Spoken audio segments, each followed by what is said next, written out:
刚不才刚出来而已，东西都放着啊，还有你的口袋东西也都拿出来了。然后警察来，你先等一下啊，你会等警察来再上啊。你刚不才刚出来，就尿急，那口袋放着啊，然后再放进去。我先等警察来啊，我怎么知道他们藏在内裤里？藏在内裤里面，把所有东西放坏在这边了。然后现在等警察来，警察在楼。我刚刚要叫他拉屎，你现在是紧张了，为什么不等警察来再说？我拉屎，我等警察啦。我怎么知道你东西会藏在身上？我刚刚怎么查？你刚才在旁边看着我怎么看？我在外面看。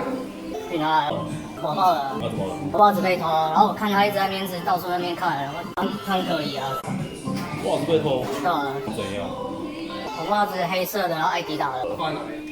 在那边，只是放地上而已。然后我那时候又才进去洗一下，然后出来就不见了。这双的。对。然后我出来的时候看到他就躲在那边偷看。他现场的东西。就我的，对啊，你还说没有？现行犯啊，这是我的袜子哦。我家里还有2双，我叫家人拍过。这里啊，在这里，他直接翻出来，他就现行。跟你投资过一下，我刚没有第一次被偷，他在这边多久？